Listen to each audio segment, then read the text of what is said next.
Behind me, I've got this Dodge Challenger SRT Hellcat. If it looks half decent, I promise you it did not at one point. Let me show you guys what it looks like. This thing went through a fire and we completely restored it. So something happened with the transmission, the car caught on fire, and we went ahead, stripped the whole car down to nothing, took it down to bare metal, self-etch primered it, then we painted it, clear coated it, and then we went ahead and fully built the engine to get this thing back to where you guys see it today. So if you guys have been watching and following along, we got the car running. This has a completely and fully built engine. We used all MMX components, and yours truly built it right here in the garage that we're standing in. So we've got the car running. I want to point out the wheels. So I don't have wheels on it because when this thing ended up happening, whatever happened, I don't know the story, because we purchased it with it already messed up, but it only had 3 good wheels. Me and my buddy Steve chucked the 4th one, and then we ended up putting on some fatty meats back here for the power levels that we're gonna be seeing. So I've been just locally listing the wheels for sale, and I had 3 of them. Now I'm down to 1 wheel. So I have to find a set of wheels. I've been trying to be as budget conscious as possible with this project, so we ended up getting the rear wheels used locally. Now I'm trying to find a set of front runners to hopefully match the weld wheels in the rear, but right now it's stuck on the lift. So while it's stuck on the lift, we are going to get into some more stuff on the build. So right here we have our blower. Unfortunately, this blower is not a good unit, so we brought it down to them and they put their billet bearing plate on it, and then the ported snout along with their interchangeable pulleys. But when we would rotate it, if you guys have been watching, it would make a nasty sound, and I didn't feel comfortable with running it, so that's why we have a completely different blower on here. So I found another used local blower, put this one on. We've had the car running, and this one spun freely before we even installed it, and it didn't sound bad whatsoever.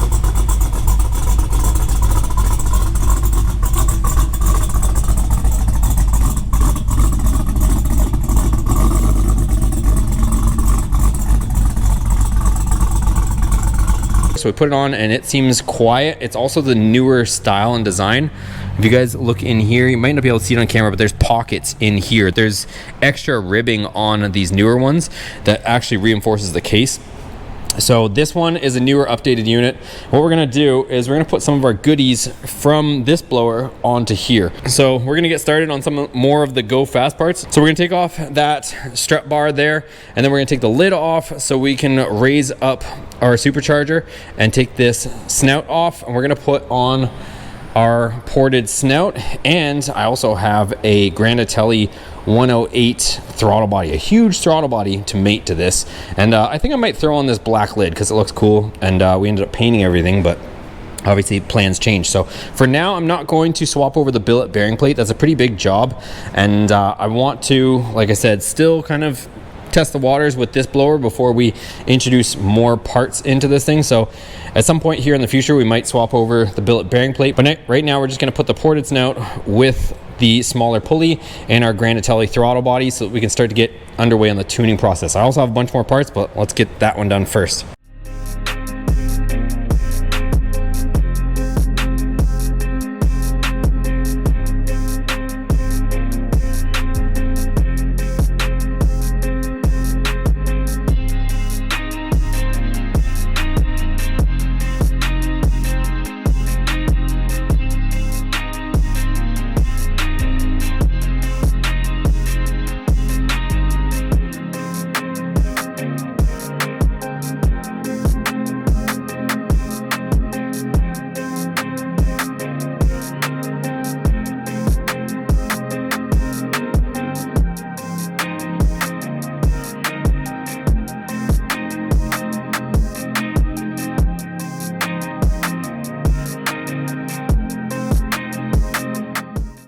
All right, so here's where we're at. I went ahead and just shoved a block of wood down there. Obviously removed the lid, took out the bolts for the supercharger, leaned it up so we can get the snout off. And that's, I like doing it that way, you guys. That way you don't have to disconnect the fuel lines, your coolant lines, all that stuff, and you can work on it. It honestly didn't even take that long, maybe 20 minutes, and got to that point. But here we go. So here is the original snout that was on it. So you can see here, it's all rough casting and whatnot all through there. And And then here is the FAS one that's all nicely ported, and it is way bigger, the opening. So that's that. And like I said, it's got the fixed pulley where we can put whatever pulley size we want on it. And versus this one, this is the stock clutched pulley. And then we can put our throttle body on here. I'll show you guys that in a minute. Other thing I wanted to point out too is if you guys don't run a catch can on your Hemis, even the 5.7s, but this is what it looks like on the Hellcat with a blower on it. When you get all this extra oil blowing around in here, you can kind of see the blow pattern, but this is extremely normal for a Hellcat that doesn't have a catch can on it. All this just nasty junk in there, that's what happens. So what I'm going to end up doing is I'm going to actually put on the black lid. I think it looks kind of cool, so I'm going to put on our snout, the black lid, and we'll get that on there, and then we can move on to the next thing. All right, check this thing out, you guys. This is the Granatelli Motorsports throttle body. This is a 108, and it is absolutely insane. So you can see they've incorporated a nice little O-ring right next to the bolts, which is essentially the same surface that FAS left us with. So you can see there, we've got a tiny little lip there next to the bolts. Well, we got the same deal there. So what I'm gonna do is carefully put it in here, and then I'm gonna verify everything by manually opening this and looking through the backside before I put the snout on to make sure that this all seals up and we're good to go. It is a huge opening, you guys. So she mates up really good. So that is going to flow a boatload of air compared to factory. Like the factory one, I'll show you guys in a second. It's tiny compared to this, but we are good to go. So let's move on.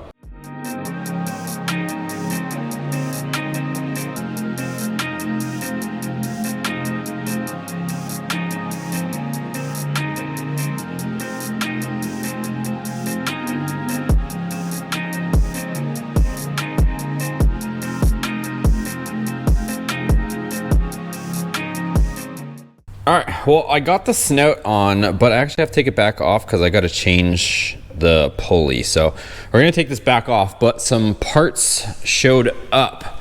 Kind of excited about this. We got the Z06 here, you guys. Are you guys, comment down below, are you guys into the Z06? I don't know why, but I think it's just a lot of fun because the LS is just, they're so cheap compared to the Mopar stuff. Like, we can do so much to this for a fraction of the cost as that. So I'm kind of excited just for the budget aspect of it. But anyways, that is a 4.75 inch pulley. And I found this locally. There's actually another Z06, ProCharge Z06 owner that he went even smaller, but this is a 4 1/4. So this is a 1/2 inch smaller than that one. So we should be able to start seeing some boost. It's not gonna be like crazy. I'm trying to get in and around 7 pounds so that we can take this to the track without grenading the thing. Also, you'll see here, ordered a few more parts from some salvage yards. I got a new body control module.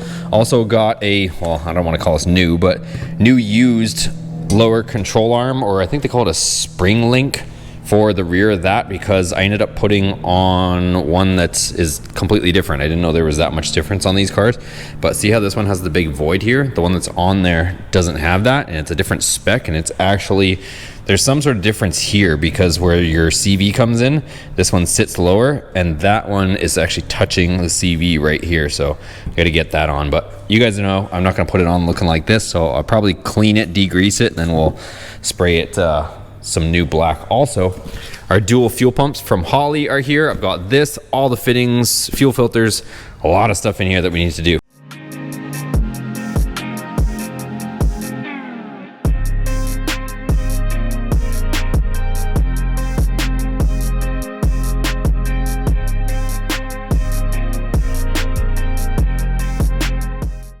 All right, so our new pulley and hub system is here. It just arrived.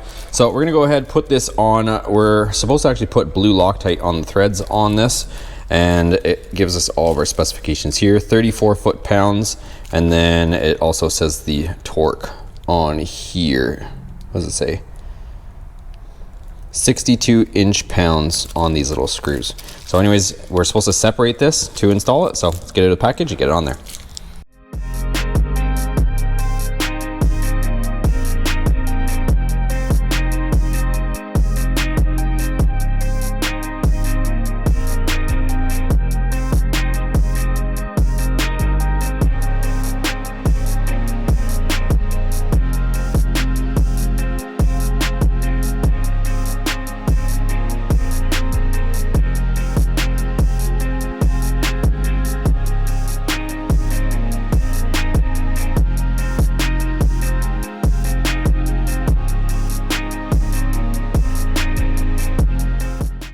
All right, you guys, supercharger is on. With the smaller pulley, you can see the tensioner is maxed out, and we don't have adequate belt tension. I don't even know if we could start it on that. It might hop off, but we do have a piece coming from MMX, which makes our actual tensioner adjustable. You can adjust it all over the place, so we can actually move this further out here.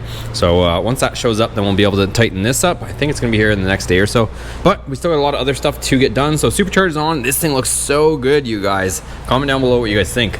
Once I end up putting those covers on here, I've got them, I don't know where they are, behind me somewhere, but those covers with the black and silver is going to go so good with our black and silver theme. And then I've got my fuel injectors here. They came back from cleaning. So these are Injector Dynamics 1300 cc's.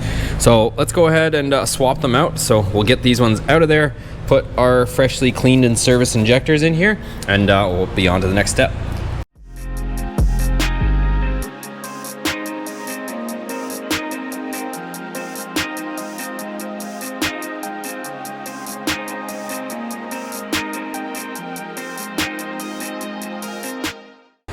All right, guys, so fuel injectors are in, everything is together, and I actually managed to find another belt that I had. So I did have a shorter belt just kicking around, so I threw that on there, and now we're pretty much right in the middle of the tensioner, so we can actually run this without too much concern.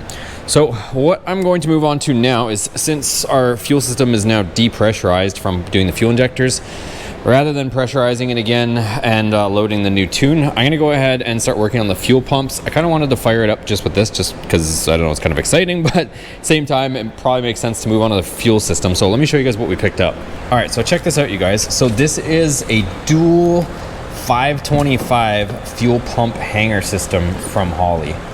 So this is going to put a 525 pump in each side of the tank. And just for reference, a normal Hellcat only has not even one of these. It's actually a tiny bit smaller than this pump. So we got this one, and if I get it out here, we've got the second pump. Really trick stuff. And what this is gonna do is, there's actually a line that's supplied that connects the two of these within the tank. So this will actually connect here. So we'll put that on there. This is a submergible line, and it'll connect to this pump over here. So we physically don't have to run an external link between the two. This is going to happen inside of the tank. So, and then it's got two hydromats as well, as you can see there. So these are awesome. If you guys ever watch the video online, if there's fuel down here and you stick just the end of it in like that, it will actually maintain fuel to your pump just from the end of it sticking in fuel. So we've got that there. I've got various fittings and whatnot and hardware. We also are going to install a fuel filter, so Holley fuel filter. So we got a 10 micron fuel filter, so we're going to mount that. And then, like I said, various fittings, and we're actually going to install this. The goal is to get this to mate up to the factory 1/2 inch line, so we don't have to run a new line all the way to the front. So we've got our electrical to do, so it comes with this nice weatherproof connector as well, so we'll have to wire that in, but let's go ahead and start getting the stuff sorted out and get these in here.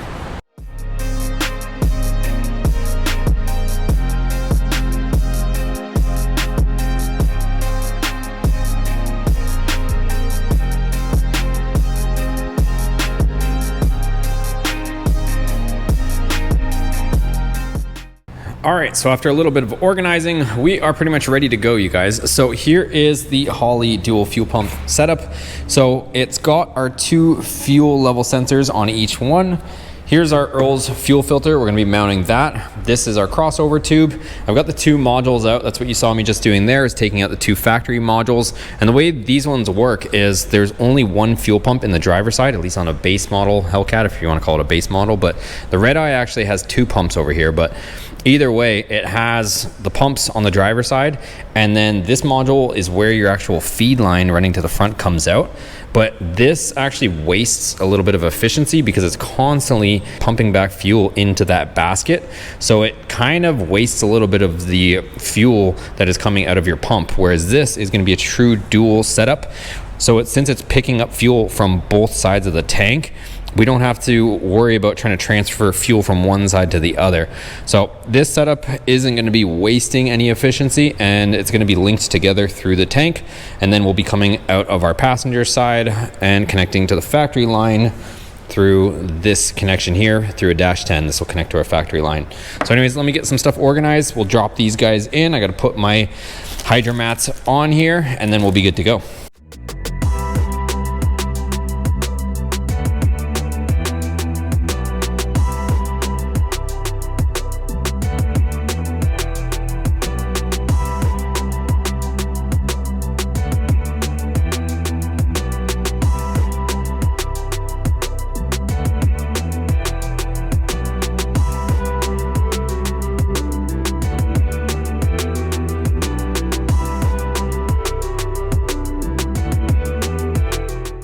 All right, check this out. We're just underneath the car right now, and I took off this strap because I got to get this fuel line out of here, because we're going to come and connect our dash 10 right here to our 1/2-inch line.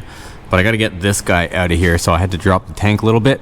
So I'm going to put the car back down, and I should be able to fish this out. I think there's like this kind of sticky tape that holds it to the actual tank, so it's not coming off. And I think if I go back down, I should be able to get to it.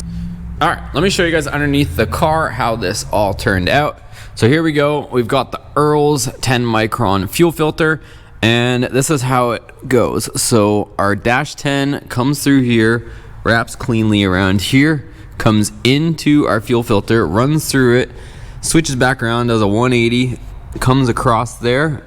I don't know if you guys can see it, it's got a 90. Goes to our factory fuel line and to the front. So we could technically run the dash 10 all the way to the front, but part of the thing with that is if we were to do that, then we got to start watching out for our exhaust and whatnot and going through there. We should be okay with the current power level, because we're going to run out of blower before we run out of fuel with this setup at least. So once we end up getting another blower on here, then we're probably going to have to redo a lot of the fuel stuff to bring more fuel with more air. But anyways, really happy with the way this came out. There is a big splash shield or plastic guard that goes underneath all this and kind of protects it all, so you can see all the posts for it. So we'll put that back on, but all that'll fit back on like factory.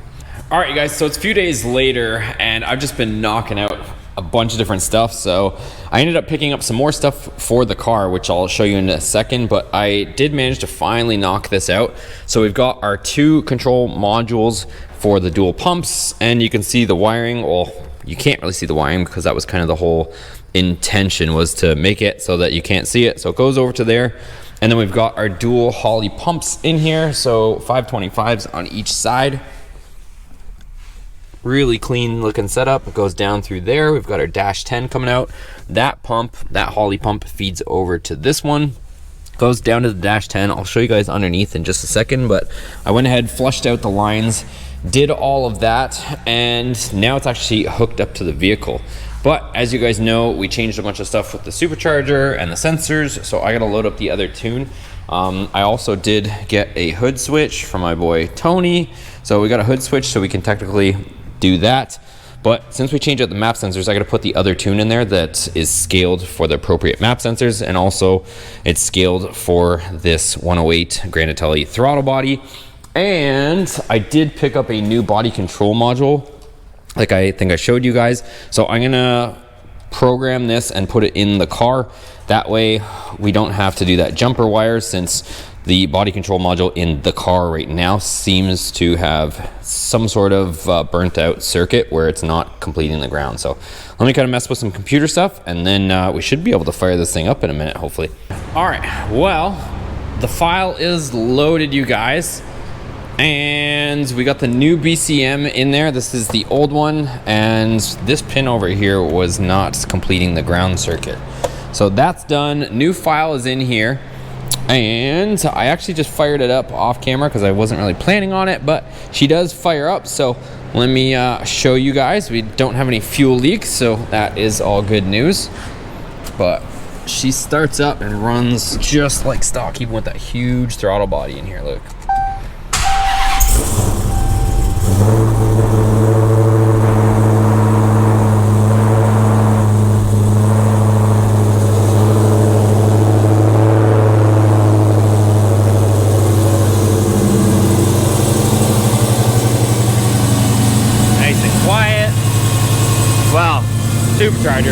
at least.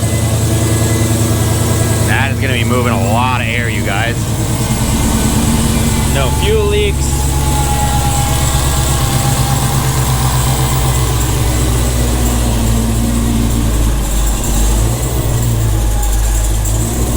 So we're gonna have to do a little bit of data logging, but she is running with all this new stuff in here. Dual pumps. But there you go. So I'm gonna do some data logging as well. I'm gonna turn the thing off because you might not be able to hear me on camera, but she's alive again. All right, so she runs, but I gotta go back and forth with the tuner and get this thing dialed in. I wanna show you guys a few things though. We got a bunch of cool stuff. So this is a new product from MMX. I'll show you guys in a future video on installing it. But this piece allows our tensioner to be essentially infinitely adjustable. You can see here, this is the post where that tensioner locates, and you can, there's holes everywhere, 360 degrees. So that means that if we go with a different size pulley, bigger, smaller, we actually don't have to change the belts. So we can adjust where our tensioner sits so that this belt can come out more, in more, whatever we gotta do. So pretty cool product. I'm gonna show you guys this separately, but I wanna at least give you guys a sneak peek on it. And then check out all this stuff over here, you guys. So we went and picked this up from my buddy Travis. So my buddy Travis went complete 4-link, and he's like, dude, you need this for your car. It's already ready to go, 4 bolts, and you have a completely built rear end, good for like 2,000 wheel horsepower. So it's got a complete billet aluminum diff, you guys. This is no joke. So this is a solid unit, and it already has upgraded poly bushings in it. It's a 309 gear, so it's actually a little bit better. It's an upgrade from our 262 that's in there currently. It's got 2,000 horsepower axles. I believe they're drive shaft shop. The fun doesn't stop there. It does have BMR's lockout rings, so we installed the solid bushings on that cradle, but this one has the lockout rings. So essentially it's a piece of aluminum that goes in and it stops the rubber bushing from having movement. So not sure if we're gonna try to transfer over everything onto that cradle or use the lockout rings. They're both pretty good in my opinion. The other thing kind of moving around here, we do have a 15-inch Willwood conversion, so we can actually fit 15-inch wheels on here. We've got extended studs, as you can see. I guess a shop left his car outside. Travis said he's never left his car outside. It's never seen rain, but when he brought it to a shop, they left it outside, and that's where all this kind of got some surface rust. So you guys already know me, though. I'll clean it all up. It's not a big deal. But this stuff has like next to no miles on anything. Also, you'll see all of these billet aluminum control arms. So it's going to make sure that none of this stuff jumps around, moves around. So we've got all billet aluminum control arms, you guys. Super trick stuff. They're all adjustable as well, but also more importantly, it's going to stiffen everything up. Not only that, we're not done, you guys. It's like, but wait, there's more. But wait, there's more. We've got this additional brace, a diff brace. These things are pretty expensive as well, so it adds, as you can see, another point of contact and another bushing here to hold the diff in place even further. So also, he's got these cool little tow hooks on here for transportation, so it makes it a little bit easier. And not only that, but we've got 15-inch rear wheels. Again, shop left his car outside, so all these bolts ended up rusting, but not a big deal.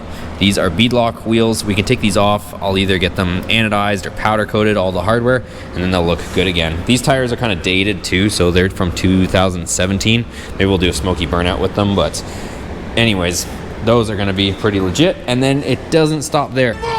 We got a fully built drive shaft that he also had on this setup. So we are ready to go, you guys. Like pretty much put this in once we get it tuned, kind of button up a few things. We're gonna be driving here very, very soon. So not sure, comment down below. Should we put the interior back in this thing and the subwoofer? It's all over here and kind of scattered about.